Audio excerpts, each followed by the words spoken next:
I DoorDashed 84 hours homeless. How much did I make? And this is by KM Little Memberships. Let's get right into it. What's good, people? This is Cam Dollar right here. I have been sleeping in my car for about a good 17 days. I think it was like October 15th. We all been there before. Trust me. Yeah, Them young 20s, to do something crazy. early 20s, we all been there. Just last week at work, 84 hours. 84 divided by 7. Wow. That's about a good 12 hours a day.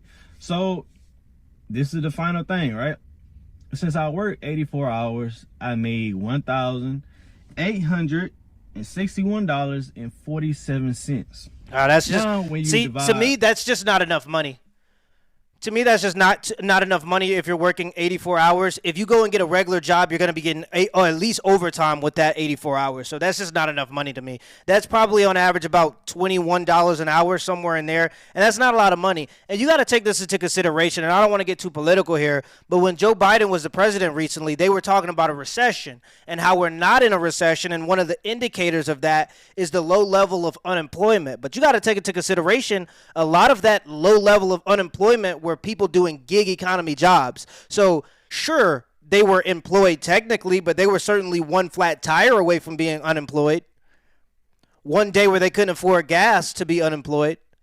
And so when you take into consideration the wear and tear on his car, which already kind of looks a little bit old, and I'm not knocking an old car. I am for you driving an old car. I advise you to drive an old car. Don't go out and get no loan on no car you can't afford. So I'm not knocking his old car, but when you talk about the mechanical issues he might be dealing with from driving that much in 1 week, when you talk about the gas that he had to pay to get his car from point A to point B, these are all issues that makes that not that much money. 84, really, I work. Like you go and find a factory job, you go and get a factory job, you're going to at least get some overtime with that. Quarter, 84 hours in about a good, I say 20 minutes, but I just said 84 hours, just, make it a little simple. So when you do 84, let's just say 84 and a quarter, right? That's about a good $22. $22 per hour. That's not enough money. 9 cents. It's not enough money. So working that long, is it good money? $22 for about a good 84 hours. I would say that's genuinely about a good, a good number. $1,900 for 84 hours. I would say that's good. It's not taxable. Okay, how much that I helps. spent in It's gas, not taxable. That helps. and I spent $35 every day in gas. So that's $245. It's a nice car. This is my take $35. home. $1,616.47. Now, So now do the math If on you that. wanna I wonder what the math on that is. Let me do the math real quick.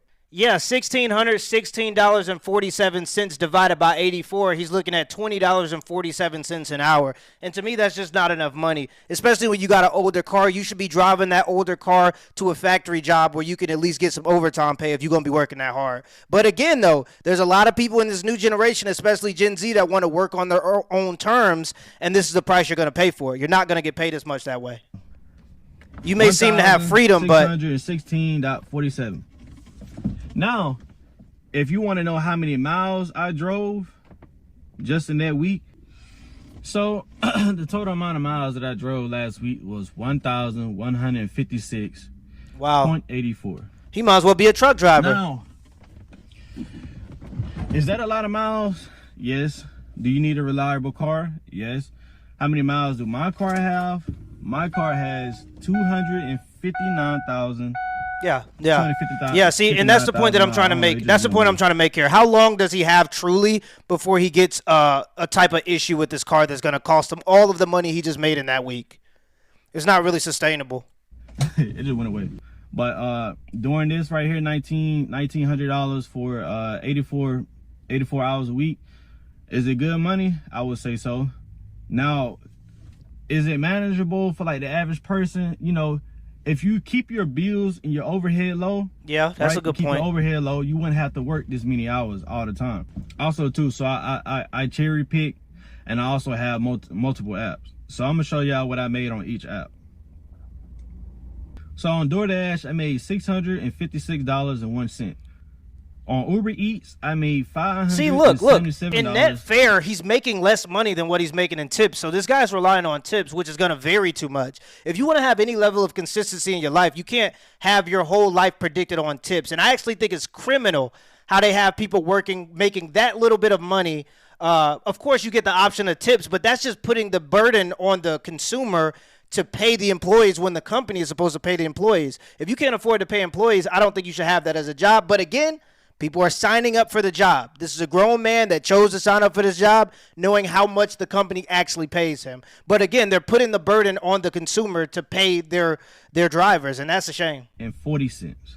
On Grubhub, I made $306.80. On Instacart, I made $183. Yeah, see again, batch earnings, $70, and then when his tips, he made $113. He made double the money from his tips than he did on his actual earnings. 29 cents. 8 hours and 19 minutes I made active time. $141.97. But like I said, $22 an hour. I would prefer to make $25, but you know, I'm still thankful for even having this opportunity to, you know, even make this amount of money in a week. That's good, being grateful. Yeah, this is today's video on this is how much I made in a week homeless. So like I said, I'm not encouraging y'all to do it because I don't want y'all to go through this. I don't want y'all to feel this. I don't want y'all, like, you know what I'm saying? It ain't sweet. Like, it ain't just some happy thing. I'm just showing y'all that it's possible to do this. You know what I'm saying? Like, if you want to do this and you thought about doing it, I'm showing you can do this. You know what I'm saying? Even if you got an apartment, you got a home or something like that, you want to travel across the world and, you know what I'm saying, I want to stay in my car. Hey, it's possible. You can definitely travel while doing DoorDash.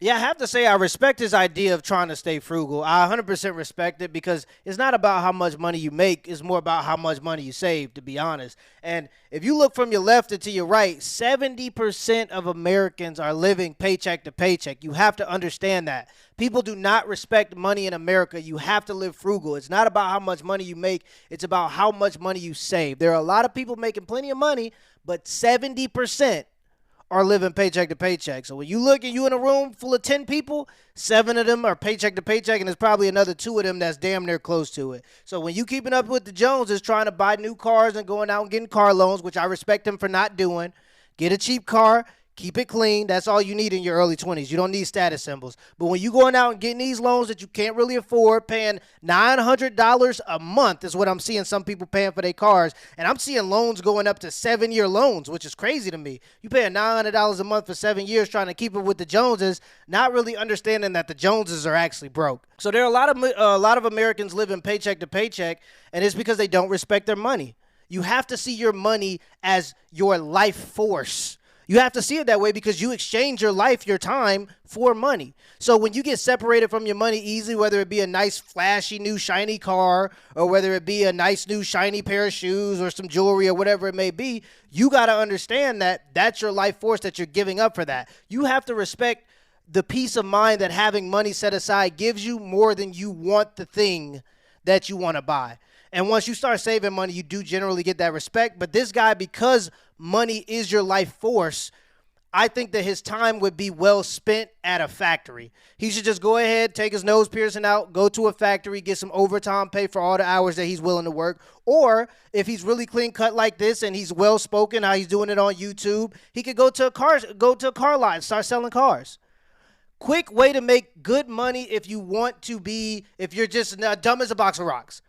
Go slang cars.